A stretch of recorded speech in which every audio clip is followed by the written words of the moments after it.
Hi friends, welcome to பூமி Nandu YouTube channel. நம்ம இப்போ என்ன செய்ய போகிறோம்னா மிளகு குழம்பு வைக்கலாம். வாங்க பார்க்கலாம். ஃபஸ்ட்டு கடாயை எடுத்துக்கணும். அதில் எண்ணெயை ஊற்றிக்கிங்க.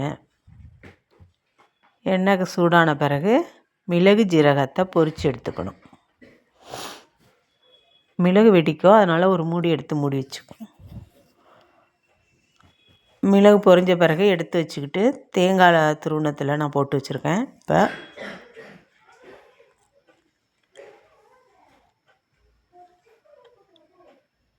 தேங்காய் துருவியில் போட்டு வச்சுங்க. அதை அரைக்கிறது யூஸ் பண்ணிக்கலாம். அதே கடாயில் எண்ணெயை ஊற்றிட்டு வெந்தயம் போட்டுக்கணும். சின்ன வெங்காயம் உரித்து வச்சுருக்கேன், அது சின்ன வெங்காயம் போட்டுக்கணும். அடுத்தது பூண்டு, பச்சை மிளகாய் ஒன்று போட்டுக்கலாம் வாசனைக்காக, கருவேப்பிலை. இது நல்லா வதக்கிக்கணும்.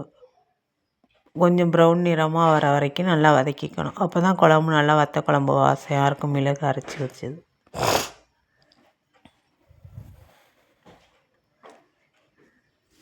நல்லா வதக்கி எடுத்துக்குங்க.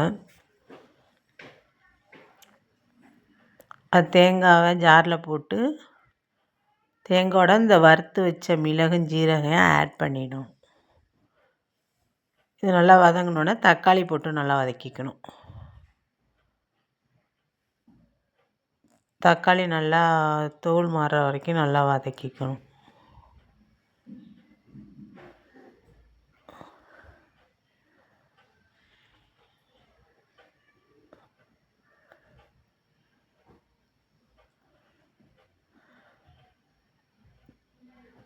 இதில் நம்ம மிளகு ஜீரகம் தேங்காய் அதோட பூண்டு சேர்த்து நம்ம அரைச்சி எடுத்துக்கலாம். தக்காளி நல்லா வதங்கணும். நல்லா வதங்கின பிறகு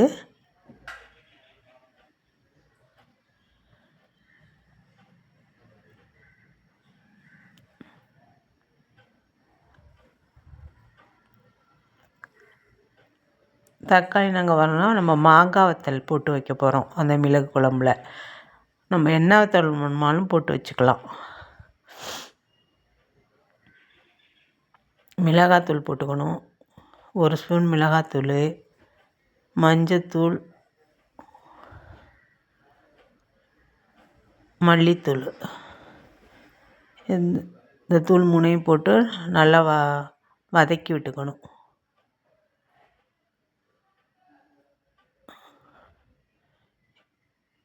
இது வதங்கின பிறகு நம்ம ஒரு நெல்லிக்காய் சைஸு புளி எடுத்து நல்லா கரைச்சி புளி கரைசல் ஊற்றிக்கணும்.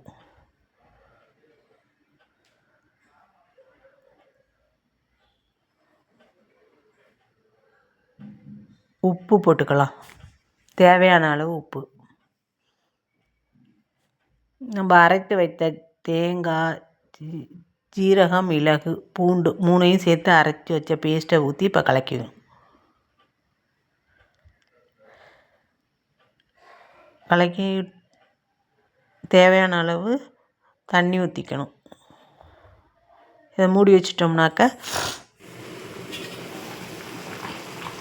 மூடி வச்சு நல்லா கொதித்து வந்துடுச்சு.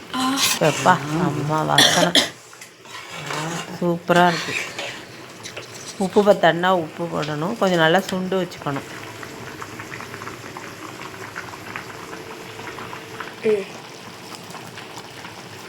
நான் இப்போ உப்பு பத்தலை, அதனால் கொஞ்சம் உப்பு போட்டுருக்கேன்.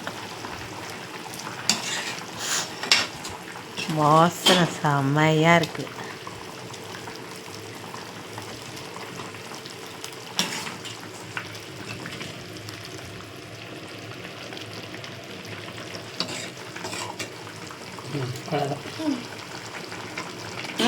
இப்போ அப்பளம் பொரித்து எடுத்துக்குவோம். மிளகு குழம்புக்கு அப்பளம் பொரித்து எடுத்து சாப்பிட்டோம்னா, அதோடு சேர்த்து சாப்பிட்டோம்னா சூப்பராக இருக்கும்.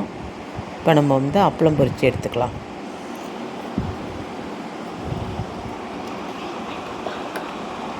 இந்த மிளகு குழம்புக்கு இந்த அப்பளம் பொரித்து சாப்பிட்டு ட்ரை பண்ணி பாருங்கள் எப்படி இருக்குன்னு. அப்போ தெரியும் உங்களுக்கு வேறு லெவலாக இருக்கும். இந்த மிளகு குழம்பு நம்ம சாப்பிட்டோம்னா சளிக்கெல்லாம் ரொம்ப நல்லாயிருக்கும்.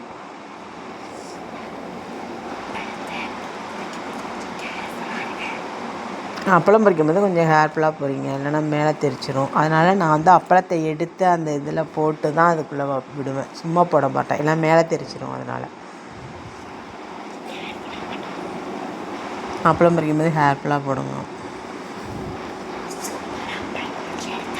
அப்பளம் சூப்பராக பொரிச்சு எடுத்தாது. இப்போ சாப்பிடலாம். இப்போ சுட சுட சாதம் எடுத்து வச்சுக்குவோம்.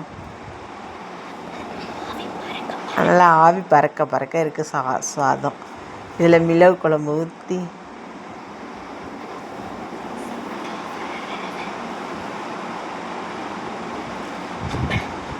அப்பளத்தை எடுத்து வச்சுக்குவோம்.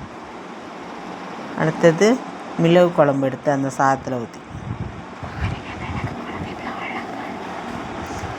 பாருங்கள். இப்போ குழம்பு எவ்வளோ சூப்பராக நல்லா திறக்கும் போதே அவ்வளோ வாசமாக இருக்குது. அடுப்பில் இருக்கும்போது சமக்கமான மிளகு குழம்பு அவ்வளோ சூப்பர்.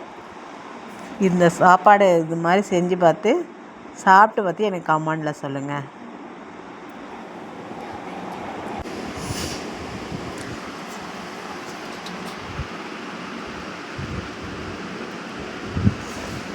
அதான்